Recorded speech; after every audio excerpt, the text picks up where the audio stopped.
নমস্কাৰ। আমি আজি আলোচনা কৰিবলৈ ওলাইছো অন আৰু এটৰ ব্যৱহাৰ।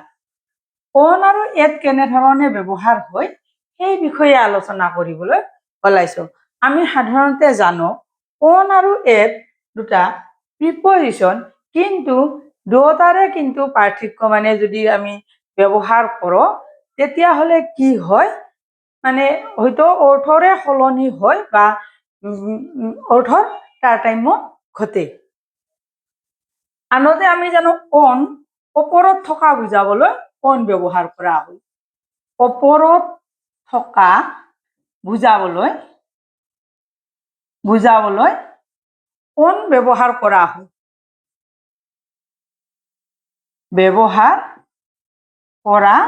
হয়। এতিয়া ওপৰত থকা ব্যৱহাৰ অভাৰো কৰে, কিন্তু অন যিটো বস্তু লাগি থাকে, ওপৰত লাগি থকা বুজাবলৈ সাধাৰণতে অন ব্যৱহাৰ কৰা হয়। যদি লাগি থাকে তেতিয়াহ'লে অন ব্যৱহাৰ কৰা হয়। ওপৰত থকা বুজাবলৈ অন। উদাহৰণ দিলে কথাটো সহজে বুজি পোৱা যাব।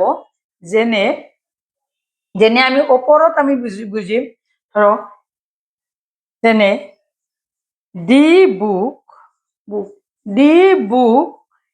is on the table.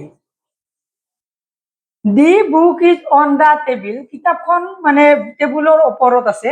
ইয়াতে আমি কিতাপখন আমি ক'ত থকা বুজাম? ওপৰত থকা বুজাম, মানে টেবুলখনৰ বা মেজখনৰ আমাৰ ওপৰত থকা বুজাবলৈ আমাৰ এনেধৰণে অন ব্যৱহাৰ কৰা হয়।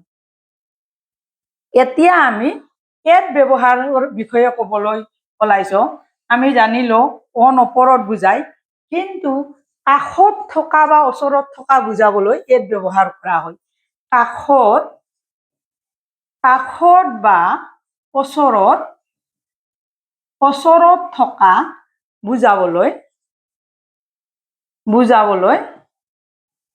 এট ব্যৱহাৰ কৰা হয়।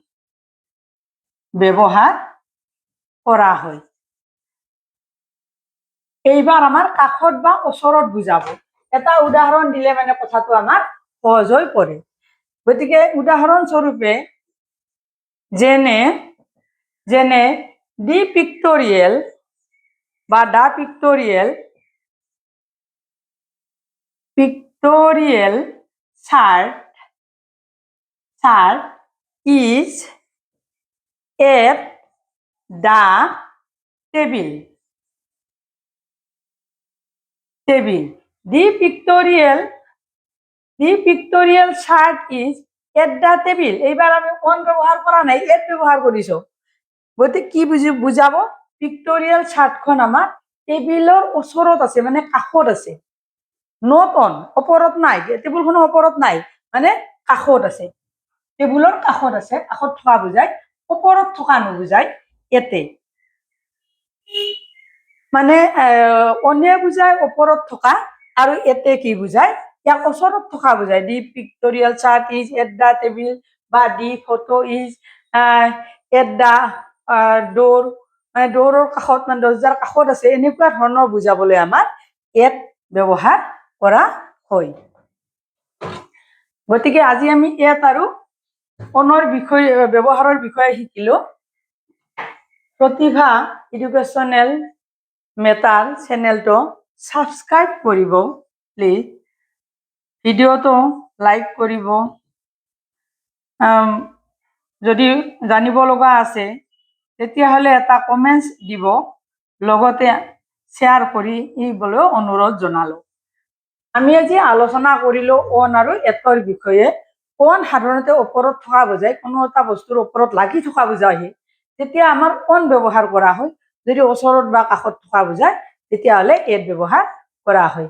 আজিলৈ ইমানে। নমস্কাৰ।